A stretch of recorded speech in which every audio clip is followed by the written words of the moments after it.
Hello friends, आप सभी का स्वागत है। हमारा विषय है भारतीय और पाश्चात्य साहित्य शास्त्र। ये भाग 4 है। रस कितने प्रकार के होते हैं? 9। श्रृंगार रस के कितने भेद हैं? 2। संयोग श्रृंगार और वियोग श्रृंगार। वियोग श्रृंगार को विप्रलंभ श्रृंगार भी कहते हैं। वियोग श्रृंगार के कितने भेद हैं? 4। पूर्वराग, मान, प्रवास और करुण। अलंकार कितने प्रकार के होते हैं? 4। शब्दालंकार, अर्थालंकार, उभयालंकार और पाश्चात्य अलंकार। शब्दालंकार कितने हैं? 7। अनुप्रास, यमक, श्लेष, वक्रोक्ति, पुनरुक्ताभास, विप्सा और पुनरुक्ति। किस विद्वान ने पुनरुक्ताभास को उभयालंकार माना है? डॉक्टर रामचंद्र तिवारी। उभयालंकार के कितने भेद हैं? 2। संकर और संसृष्टि। अलंकार संप्रदाय के प्रवर्तक आचार्य हैं भामह। आचार्य भरत ने अपने नाट्यशास्त्र में कितने अलंकारों का उल्लेख किया है? 4। उपमा, यमक, रूपक और दीपक। अलंकारहीन काव्य के अस्तित्व को नकारने वाले विद्वान हैं भामह। काव्ये शोभा करान धर्मान अलंकारान प्रचक्षते किसने कहा? दंडी। सौंदर्यम अलंकारः किसने कहा है? वामन। अलंकारों का वर्गीकरण सर्वप्रथम किया था आचार्य वामन ने।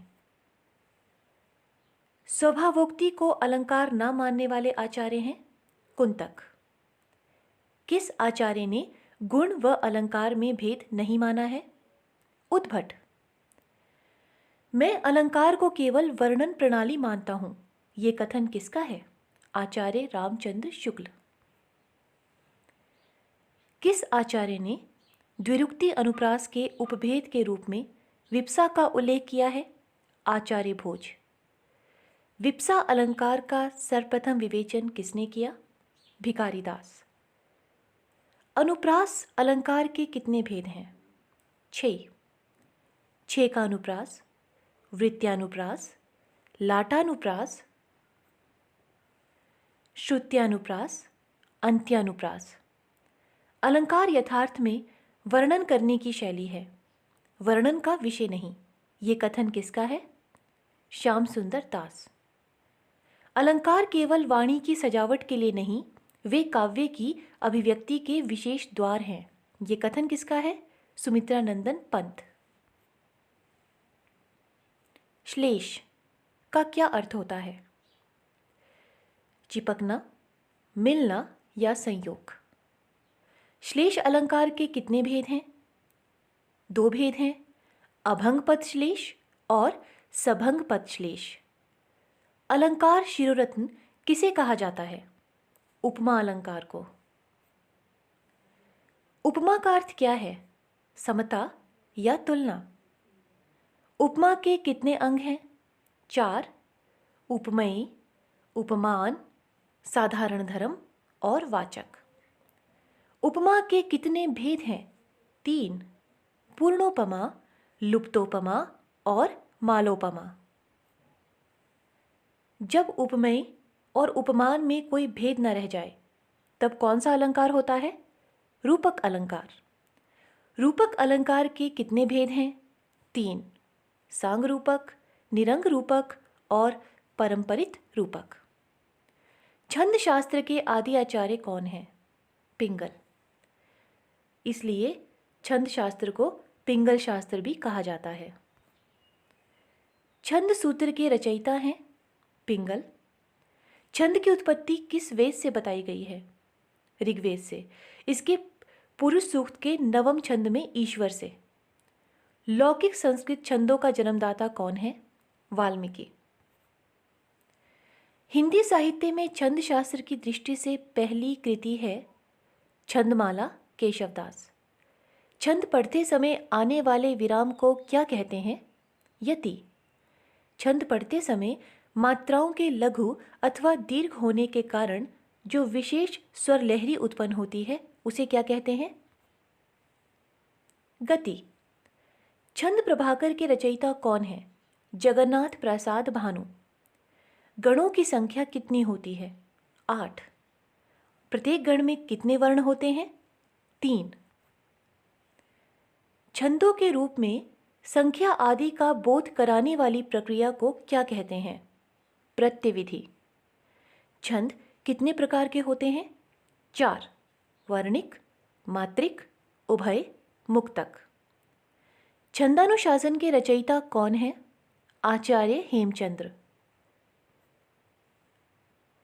जिन छंदों में चारों चरण की मात्राएं या वर्ण समान हो उन्हें क्या कहते हैं? समछंद, जैसे चौपाई और इंद्रवज्रा। जिन छंदों में पहले और तीसरे तथा दूसरे और चौथे चरण की मात्राओं या वर्णों में समानता हो उन्हें क्या कहते हैं? अर्ध समछंद, जैसे दोहा और सोरठा। दोहा और रोला के संयोग से कौन सा छंद बनता है? कुंडलियां। सबसे प्राचीन छंद कौन सा है? दोहा। छप्पई के प्रथम 4 चरण किस छंद के होते हैं? रोला। छप्पई के अंतिम 2 चरण किस छंद के होते हैं? उलाला। वृत्त रत्नाकर के रचनाकार हैं भट्ट केदार। हिंदी में छंद शास्त्र का सर्वाधिक विस्तृत विवेचन किस ग्रंथ में हुआ है? भिकारीदास कृत छंदोर्णव पिंगल में। छंद शास्त्र ग्रंथ सुवृत तिलक के रचयिता कौन है? आचार्य क्षेमेंद्र। कुंडलियां के प्रत्येक चरण में कितनी मात्राएं होती हैं? 24। छंद के संगठक तत्व हैं चरण, वर्ण, मात्रा, क्रम, यति, गति, गण, मिली, छंद। वर्णों या मात्राओं की गणना क्रम, गति, तुक आदि के विशेष नियमों से आबद्ध रचना को क्या कहते हैं? छंद। छप्पई और कुंडलियां किस प्रकार के छंद हैं? विषम छंद। छंद शास्त्र में यगण, मगण, भगण, नगण को शुभ माना जाता है। तगण, रगण, जगण, सगण को अशुभ माना जाता है। अब कुछ महत्वपूर्ण छंद। इंद्रवज्रा, इसमें 11 वर्ण होते हैं। उपेंद्र वज्रा, इसमें 11 वर्ण होते हैं। वसंत तिलका, इसमें 14 वर्ण होते हैं।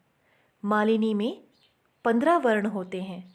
मंदाक्रांता में 17 वर्ण होते हैं।